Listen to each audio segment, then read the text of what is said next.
Sino po ang nagnanais ng pagbabago? Do you want change? Lahat ng ayaw ng pagbabago, maluluma. Kaya dapat po gusto natin ng pagbabago, di ba? Ayaw mo ng bago, di? Laging luma yung damit mo, laging luma yung ginagamit mo, hindi naman po maganda. Kaya ako po'y naniniwala, lahat tayo ay gusto ng pagbabago. Okay? Next question. Ito po ay naririnig natin at napapanood sa telebisyon na nag-program po ito sa telebisyon at habang sasagutin po ninyo ang tanong na ito, believe it. Ano po? Believe it. Nasabi nga kung ano yung pinaniniwalaan mo pwedeng mangyari sa'yo. What you confess, you possess. What you believe ay mangyayari po sa inyo. Kaya ang next question ko, magtatype po kayo ng number 2. Lahat po ng gustong maging millionaire. Do you want to be a millionaire? Wow! Pong pag-response at participation sa ating pong webinar. Ayan. Diba? Naalala niyo kung sino po yung host niyan? At yan po yung kanyang tanong. Do you want to be a millionaire? Ayan po. O, kasi po, kung ayaw natin ng pagbabago at ang pagbabago ay hindi darating, kailan natin makakamit yung ating mga pangarap, yung ating mga deepest why? Kailan? Kung walang pagbabago. Ang sagot po, never. Wala eh. Kasi walang nagbago eh. Walang kang ginawang solusyon eh. Kaya walang mangyayari at hindi mo maabot ang iyong pangarap. Kaya napakahalaga po na willing ka sa change at gusto mong talagang maging millionaire. So ang kailangan po, sa uling bahagi po ng ating webinar, sinasabi po ito, yung mga susunod na aksyon natin, nandyan po yun, take action. Kailangan mong humataw, kailangan mong kumilos. Hindi pwede rito yung wala kang gagawin. At itakwil na po natin yon at huwag na po natin angkinin bilang mga Pilipino yung kasaysayan at ugali ni Juan Tamad, no? Na nakita niya yung hinog na bayabas o hinog na prutas. Ayaw naman niyang abutin pero hinintay niyang mahulog. Anong nangyari? Naunahan tuloy ng ibon. So hindi po ganoon ang mga Pilipino. Ang mga Pilipino po ay pilina, pino pa. Ang mga Pilipino po ay mararangal na tao. Ang mga Pilipino po ay nagmamahalan, ang mga Pilipino po ay nagkakaisa. Nakita ko po yan sa akin pong pag-abroad. Ano po? Ako po ay hindi OFW, pero madalas po ako sa ibang bansa. Nakita ko po yan na pagdating sa ibang bansa, ang mga Pilipino ay nagmamahalan, nagkakaisa, bagamat pag nasa Pilipinas ay nag-aaway-aaway. Ano? Para pagdating sa ibang bansa, sila po ay nagmamahalan at napakagaling magtrabaho, disiplinado. Kung meron po mga disiplinado sa ibang bansa, ayan po, mga Pilipino. Kaya lang bakit pagdating sa ating sariling bansa, yun, medyo relax tayo. Pero kailangan po natin ng aksyon. Kailangan natin umaksyon kung gusto nating mangyari yung pong ating mga pinag-uusapan. Ngayon pong hapon dito sa Pilipinas at bagong gising na taga-Italia, ano?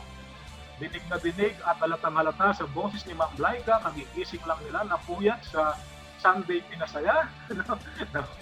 Napuyat sila. Ako, 1:30 yata ako umalis, nandyan pa rin po kayo eh. Ha? 2:30 na lang, sabi ni Mrs., nandyan pa rin, nagkakantahan pa rin sila. So ang pag-usapan po natin ngayon, sabi ko po sa inyo, ay ibang topic. No? Balikan na lang po natin sa next week yung biblical background o biblical knowledge na nais kong share sa inyo. Ngayon po ay pag-usapan muna natin yung kasaysayan ng pera o the history of money. No? Nung pong unang panahon, puntahan na natin ang Bible. Nung unang panahon nila Eva at Adan, wala naman pong pera.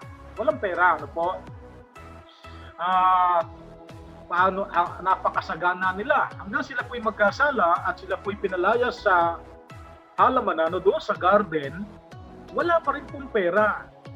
Na nangyayari po, yung natawag na barter. Halimbawa, meron kang gulay, meron akong prutas, magpalitan tayo, ang tawag po doon barter. At marami po sa atin ay nabutan pa po yun na barter. Ano po? Then hanggang ma-discover ang mga precious metal at nag-decide ang mga tao na yun ang pang-barter nila. hanggang pong ma-discover ang paggawa ng papel.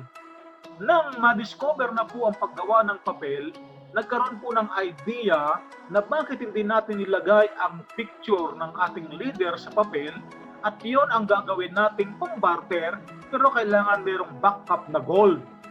So doon po pumasok ang tinatawag nating paper money. And every country has its own money, no? Coin and paper money. But this paper money can be counterfeited, fake, and duplicated. Yan po ang problema. Dito sa paper money na to, ang dami pong problema na nagagaya, na-fake, na duplicate. Ayan po. Kaya sa history po of money, bilisan ko ng konti, nagsimula dyan sa paper. Hanggang nakita nila na duplicate ito, na fake, na counterfeited. So dumating po yung idea na magkaroon po na tawag na plastic money. Ano po yung mga plastic money? Ito po yung ating mga ATM card, no, credit card, yan, plastic money. Pero naahak pa rin po, no? Nakukuha pa rin yung data, may problema pa rin. Kaya po pumasok yung pong tinatawag na e-money, electronic money, na po. At meron pa rin pong sumunod doon yung tinatawag na cryptocurrency. Okay? Mamaya po madadaanan po natin lahat yan. Ang nangyari po nung wala pang pera sa mundo, ang tao po napakayaman, ang tao po napakasagana, at ang basihan po ng kayamanan nung wala pang pera ay kung gaano karami ang iyong alagang hayop, kung gaano karami ang iyong mga pananim, kung gaano karami yung mga sakahan mo. Nung dumating po ang pera, po, at siyempre, dumating ang pera, nagpasimula yan sa mga bangko. At ang gumagawa po ng pera, alam na po natin, ang tawag sa kanya ay si Federal Reserve. Si Federal Reserve na yan ay nasa Amerika. Nung hindi ko pa po naintindihan kung ano si Federal Reserve, ang kala ko po ay under siya ng government ng Amerika. Pero ang pinagtatakan ko po, bakit yung presidente ng mga bansa, hindi lang ng Amerika, yung presidente at mga senador ng iba't ibang bansa, bakit masyadong nagbabaw doon sa Federal Reserve? So nalaman ko po, itong Federal Reserve, itong tagagawa ng pera, ay hindi po siya under ng anumang government. Kundi siya po ay merong nag-iisang may-ari, at ang nakapagtataka dyan, lahat po ng central bank sa iba't ibang bansa ay under niya. At siya po ang nag-uutos na gumawa ng pera. Kaya mga ka-crowd one, pag history po ang ating tinitingnan ngayon, nung dumating si pera, nakilala si mayaman at nang naging batayan ng mayaman at mahirap, paramihan ng pera. Pero maliban po doon, nang dumating ang pera na yan, tandaan po ninyo, hindi Diyos ang gumawa ng pera, ang gumawa ng pera, tao. At nang dumating po ang pera, ito na po ang nangyayari. Dumami po ang mga mahirap. Dumami po ang mga walang makain. At sumiklab po ang mga digmaan sa iba't ibang mga bansa nang dumating ang pera. At nagkaroon po ng iba't ibang krimen, patayan dito, patayan doon. At dumating din po ang iba't ibang mga sakit, mga viruses. Dumating din po na wala raw mga gamot. Yan po ang malungkot sa kasaysayan ng pera sa mundo. Kaya ang tawag po dyan ay fiat money o fiat currency. Yung mga papel na yan, mga coins na yan, fiat currency po ang tawag dyan. At nakakatuwa po, meron pong mga tao na nakita nila itong sinishare ko sa inyo na history ng money, sila po ay nagkaroon ng pangarap, baguhin natin ang rules of money. Let's change the rules of money. Pero papaano? At ito po ay napaka-imposible. At ang sabi nga ni Frederick Douglass, If there is no struggle, there is no progress. Pero tatapang ng mga ito at napaka-desidido nila na baguhin ang patakaran ng pera. Kasi po ang patakaran ng pera ay laging nakapabor po yan sa mayayaman. No? Hindi ko na po bibigyan ng pangalan, ang may-ari po ng Federal Reserve ay nagmamay-ari po ng 99% ng kayamanan ng mundo. No? Kung merong 100% na kayamanan ng mundo, yung pong 99 ay nandoon sa may-ari ng Federal Reserve o nandoon sa 1% population ng mundo. 99% ng kayamanan. At yung pong 99% na population ng mundo, tayo yun, nakasama sa sinasabi nilang mahirap kasi yung mga mayayaman daw 1% lang. So mahirap ay 99%. At ang ating pong pinag-aagawan ay yung sobra sa 99%. Yung 1% lang po na kayamanan ng mundo ang ating pong pinag-aagawan. Yung 99% nasa 1% na mga tao lang na population ng mundo. Ano po? Gaano sila kayayaman? Kontrolado nila ang mga bangko, kontrolado ang mga eroplano, kontrolado ang mga eskwelahan, kontrolado ang media, at halos lahat na ng mga kayamanan dito sa mundo ay kontrolado nila. Kaya meron pong nangarap, let's change the rules of money. Pero ang tanong, how? Papaano? Papaano mababago ang patakaran ng pera? Ano po? So, dito po sa ating sinishare, nawa po ay kahit papaano makinabang po tayong lahat. Ano po? Tingnan natin yung mga global news. Kasi pag tinitingnan natin ang nangyayari sa mundo, magkakaroon ka ng idea ano ba talaga itong nangyayari sa mundong ito. Sa global news po, no? Una po ay makita natin dito po sa isang announcement na to, yung pong isa sa pinakamalaking bangko sa mundo, sabi rito, Citibank is the first Australian bank to stop taking cash. Yung Citibank po, 2016 pa po yan, yung news na yan, ay nagdidesisyon na po na ayaw nang tumanggap ng fiat currency, ayaw nang tumanggap ng cash, ng papel, kasi nakita yung problema sa perang papel. Ano pa po yung mga news? Tingnan po ninyo. Ito po, sa Daily Reckoning, Australia rin po ito, no? Countries are getting ready to ban cash. Ayaw na nila. Ayaw na nila ng cash. So ito pong sinishare ko po sa inyo ay hindi po sariling idea ni Doc Dan. Ito po ay resulta ng ating pong mga pag-aaral. Ano po? Ito pa po. Denmark is set to become the first country in the world to take cash payment obsolete. Ayaw na po ng Denmark ng cash. At ang ganito po ang kanilang ginagawa, makita po nitong machine na to, ay cellphone. Tinatapat na lang po yung cellphone at ikinukuman, bayad na. Kaya kung makapansin ninyo mga ka-crowd one, makalimutan mo ng lahat pero yung cellphone hindi mo makalimutan. At bakit ang cellphone, yung kanyang model, yung kanyang technology, pataas na ng pataas. Sa huling panahon pala, ang cellphone ay sobrang kagamit-gamit. Dito sa ating business presentation, siya rin ang gagamitin natin para kumita tayo. At hindi lang dyan, marami pang magandang gamit si cellphone. So tuloy natin ang ating pag-aaral. Si Norway, may taga-Norway ba dito? Si Sweden at si Denmark say no to cash. Ayaw na ng cash. So marami pong tao ay naghahanap ng cash, hanap ng cash. Ano po, yung mga bansa na to ay nagsasabi ayaw na namin ng cash. Po. So ito po mga pinapakita ko sa inyo ay mga research ko po. Kaya noong 2016 ay nagkaroon po ako ng advocacy na libutin ng Pilipinas, bawat city sa Pilipinas magturo ng digital era.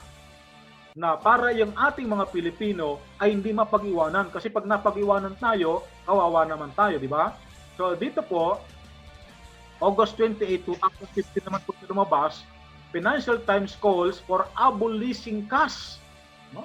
Marami pong grupo na talagang nananawagan na alisin na yung cash na yan. Wala na. Alisin na yung cash na yan. Ano po? Ngayon, sa China po,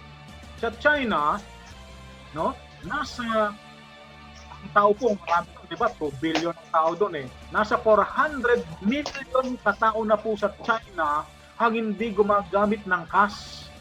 Ano po ang ginagamit nila? Cellphone. No? Cellphone na lang po ang ginagamit nila. Wala nang data ng cash. Po ganito, bakit dumami ang krimen? Bakit dumami ang patayan ng mauso ang pera? Nang magkakaroon ng fiat currency? May dala kang pera, may dala kang cash, kahit 5,000 lang, 10,000, at natunugan, no? Akalain mong hold upin ka, papatayin ka, ang buhay mo nanganganib. So, kaya nga po yung iba, ayaw na ng cash. Ngayon, kung ang pera, ang batayan ay nasa cellphone, so, makuha man nila ang cellphone mo, limbawa, hold up, nakuha ang cellphone mo, hindi naman nila alam yung password, hindi rin po makukuha ang pera mo. Kaya yung pong iba, mas naiingganya sila na talagang wala ng cash. Ito po. Next. Ito po, punta tayo sa Pilipinas. Sa Pilipinas po, January 30, 2017, ito po, yung Bangko Sentral ng Pilipinas, ni-regulates po niya si Bitcoin. No? BSP regulates Bitcoin usage. Nung pong bago mag-2017, napapanood natin sa mga telebisyon na laging sinasabi, scam si Bitcoin, scam si Bitcoin, scam si Bitcoin. Ako po, noong 2016 na yon, lumilibot na sa Pilipinas, kakaba-kaba, baka illegal ang ginagawa ko, bakit ako nagtuturo ng Bitcoin, bakit ako nagtuturo ng cryptocurrency. Lumakas po ang loob ko, nang lumabas ito noong January 30, wow, yung Bangko Sentral ng Pilipinas, ni-regulate ang paggamit ng Bitcoin. Okay?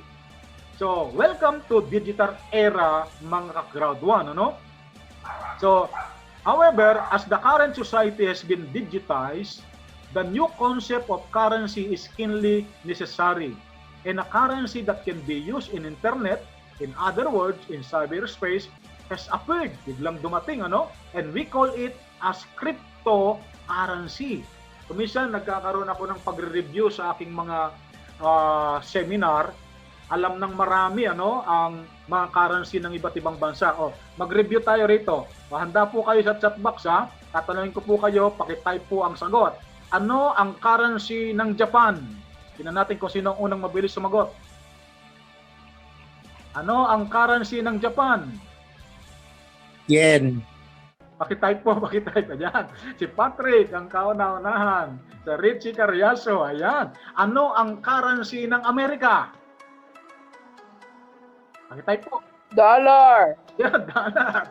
Type na lang po, type na lang. Ano ang currency ng Europe? Euro. Euro.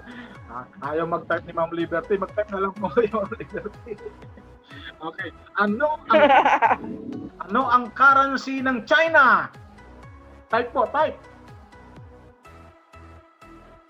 Mukhang mabagal ah. Mukhang hindi ka... Yun! Na alam ni Jean Lopez, yuan! Yes! sabi ni Sir Pataka daw. Sabi ni Sir Coach Lee, Pataka.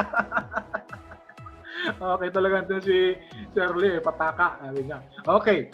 Alam natin ang mga currency na yan. Ngayon, ang next question, what is cryptocurrency? What is cryptocurrency? Nung ako po'y lumilibot ng 2016, bibihira po nakakaalam kung ano ang cryptocurrency. Diba? At yan po ang ating titingnan ngayon. No? Ito pong cryptocurrency na to, sabi rito, transaction of encrypted cryptocurrency are available worldwide through the internet and with the merit that individual can transact without going through a bank or other agency compared with paper money. And they can transfer with significantly lower fee. Digital currency can be widely used in all of the world. Grabe, no? So, yan. What is cryptocurrency? Aralin natin. Ito po, sanay tayo rito. Western Union, Palawan, ayan. Para po tayong dito kinondisyon eh. Nung wala pa po itong mga to, wala pa si Palawan, si Emilwillier, si Cebuana, di ba kayo po ng mga OFW, ang uso po ay yung door-to-door padala. merong mga nakamotor, ipapadala sa inyong family yung pinadala mo mula sa abroad. Ano po? At marami pong kumita doon, no, na mga gumawa ng mga door-to-door padala. Napansin po yan ng Western Union, napansin po yan ng Cebuana, ng Palawan, ng Enluilier. Kaya po nauso ang pera padala. No? Ito po nga ganito. Then, nung usong-uso na po ang pera padala, meron pong problema rito. Halimbawa, ang office niya ay alas 5 ng hapon, magko-close na yan. Ngayon, meron kang kamag-anak na emergency, kailangan, wala, maghintay ka ng office bukas. Now, dumating si cryptocurrency. Aba, walang opisina. Aba, walang empleyado. Di kamukha nito. Or anything else. It is just computer code. At napakamura ng transaction fee. No? Kahit $1,000. So, kahit na hating gabi, pwede kang mag-send ng pera sa iyong pamilya kahit saan sa mundo. So, yan ang pagkagandahan at pagkakaiba ng cryptocurrency. No? At si Bitcoin po, nang ako po ay nagtuturo noong 2016, ang mga cryptocurrency sa buong mundo ay nasa 561 lang. At ang pinaka-mother, pinating founder ay si Bitcoin. The cryptocurrency. So sa ngayon po, thousands na po ang cryptocurrency. So tingnan muna natin itong si Bitcoin na first. Ano ba si Bitcoin? Ayan. At paano ba ginagamit? Ito po tuturo ng ating 01 mamayang gabi, no? Paano ang paggamit. So dito po tinuturo ko yung history. Paano dumating si Bitcoin. Ito po, paano siya ginagamit?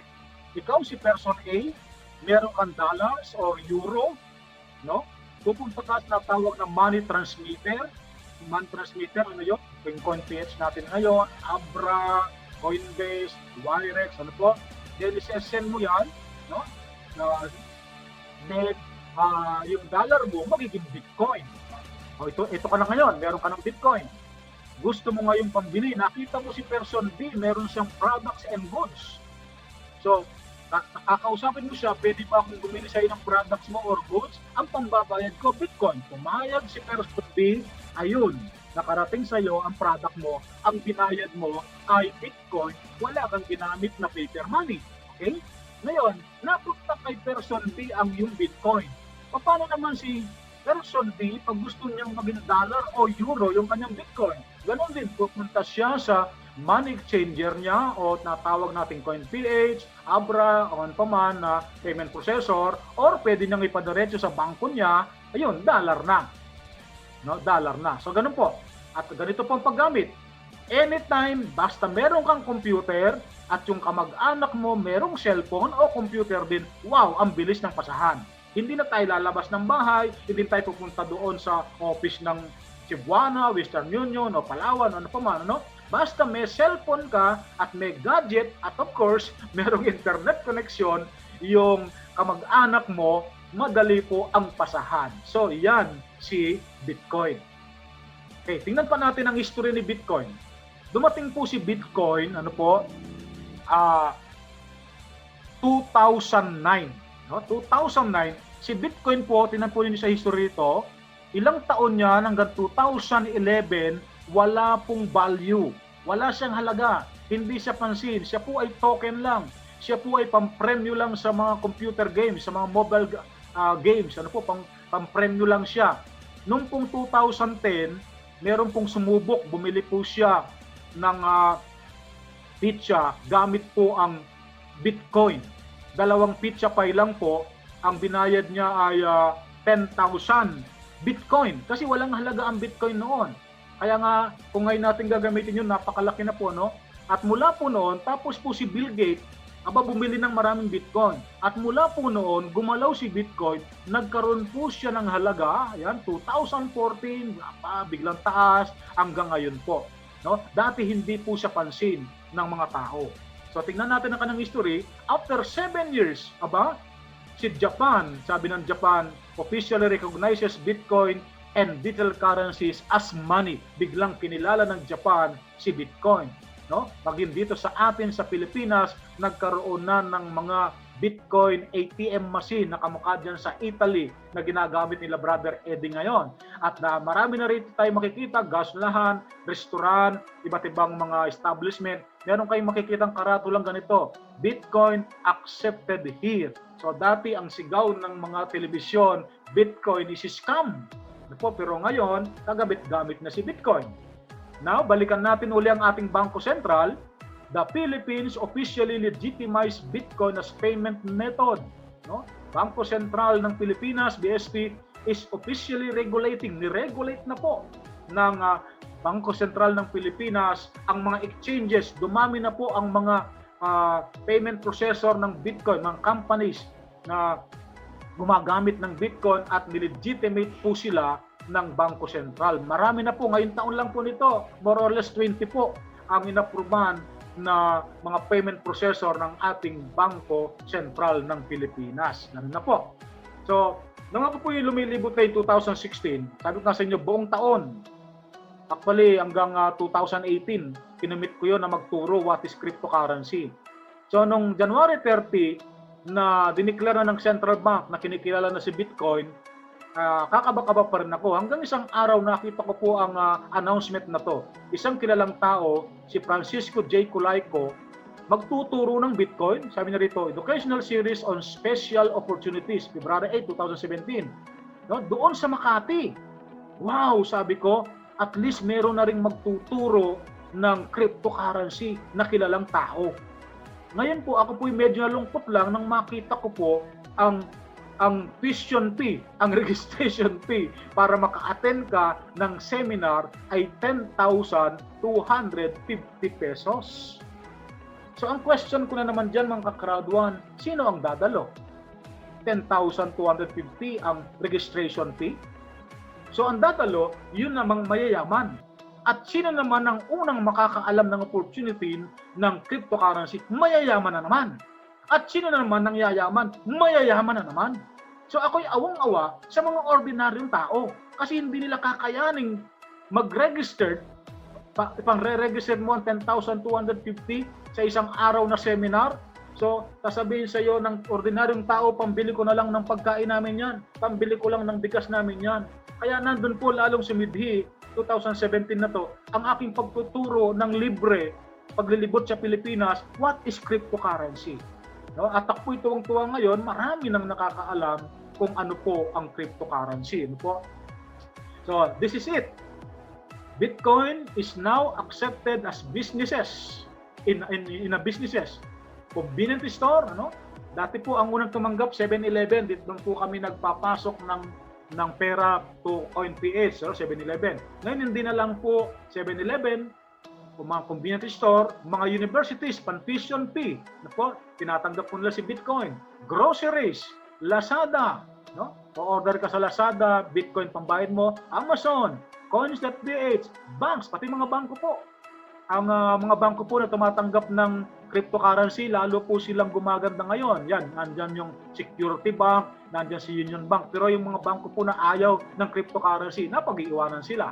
Samantalang yung Central Bank of the Philippines, niregulate na niya. At ang pinakamaganda, mga crowd one, si crowd one, yan, si crowd one ay gumagamit at tumatanggap na po ng Bitcoin. Yan. Natuwa ako, no? Mga ilang buwan pa lang yan na dineclare ng ating founder na gumamit ng crowd one. Maging yung ating pong upgrade sa Titanium Pro, Bitcoin ang pambayad. Wow! So anong nangyari ngayon? Ito po, ka-crowd one, baka hindi ka pa gumagamit ng Bitcoin. Ikaw na lang ang hindi tumatanggap ng Bitcoin. Ayan. Kaya po ako nagdesisyon na ituro ito. Marami pa po sa atin ang hindi alam kung ano ang Bitcoin at paano ito gamitin. Kaya ang sabi ko po, nang ako po ay nagtuturo ng seminar patungkol sa cryptocurrency, ang tao sa mundo, dalawang klase. Okay, ready po kayo sa chat box. Tingnan ko kung sino kayo dito. Yung taong magaling na sa mga technology, sa mga gadget, alam na rin ang cryptocurrency, ang tawag sa kanila ay techie, no? Mga high-tech. Lahat po ng techie, mag-type ng number 3. Yan. Yung alam na yan. Thank you, Patrick. Thank you, Ma'am Althea. Ayan. Ma'am Russell. Ayan, mga teki. Dami mga teki dito, no? Okay. Sir Eddie, yan. Mga teki na yan. Okay. Ngayon, sa ating pagmamarket ng Crowd 1, marami tayong ma-encounter. Ang sabi nila, hindi po ako marunong sa computer. Kaya si upline pa rin, hanggang kay grand upline pa rin, ang inaabala sa pag-encode. Kasi hindi nga raw siya teki. Lalo pag sinabi mo si Bitcoin. Ay, ano po ba yon? Ano ang tawag natin sa kanila? Meron pa po bang ganon?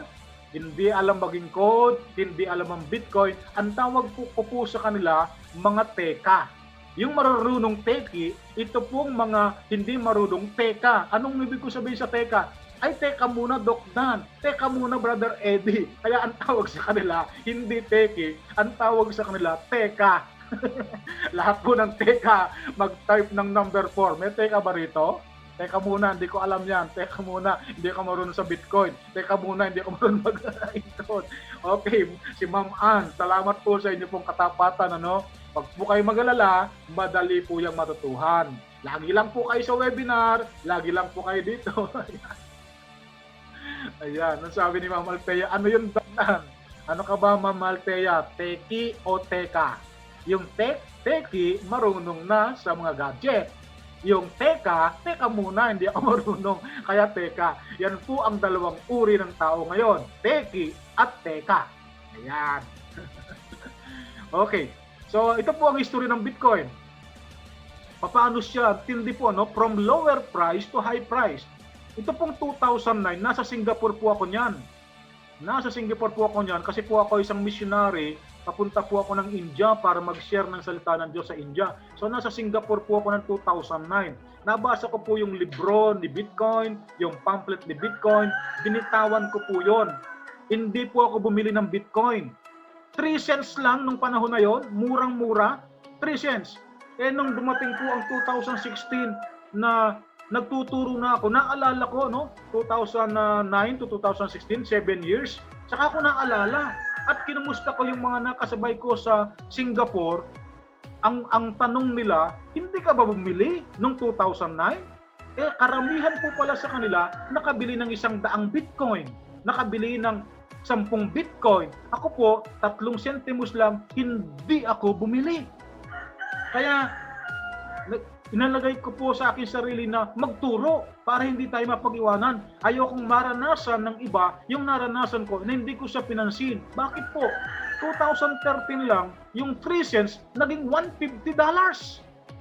Paano kung meron kang 100 Bitcoin na ang bili mo ay 3 cents lang, naging 150? Ito pa po ang malupit. 2016, June, ang isang Bitcoin naging $650 to $700. Aba, kaya marami pong biglang naging millionaire. 3 cents lang nila nabili noong 2009. Ito pa po ang matindi. Noong 2016, nalaman mo na $700 lang siya, bumili ka, kumusta today? 2020, ito po, $15,000. Ay grabe. Kaya kung bumili ka pa rin noong June 2016, kahit isang Bitcoin lang, meron kang $15,000 ngayon. Grabe. Ito isang lesson po rito ang aking natutunan na kapag merong opportunity, kahit hindi pa masyadong naintindihan, i-grab mo. Kamukha ni Brother Eddie, 17 company yun kasi naghahanap nga siya ng vehicle patungo doon sa pangarap niya Saka mo na aralin ng aralin. Ano po? Saka mo na aralin ng aralin. Kasi kamukha nito, sayang yung pagkakataon. Today, $15,000 na siya at tumataas pa si Bitcoin. At ang hirap ng makabili ng isang coin ngayon. Ang nabibili na lang natin ngayon, yung kanyang Satoshi. Pag sinabi mong Satoshi, ito yung kanyang sentimos. Ito yung kanyang mga sentimos, no? Kaya, ang isang matinding tanong, at maaaring itatanong din nyo sa akin ngayon, makakatulong ba yung Bitcoin, Doc, para makaalis tayo sa kahirapan? O paano tayo makakaalis sa kahirapan? Okay? Yan ang ating $65 million big question. Kaya ka-Crowd 1 kabayan, papasok tayo at ipapakilala ko sa inyo ang pwedeng maging daan upang makawala ka sa kahirapan.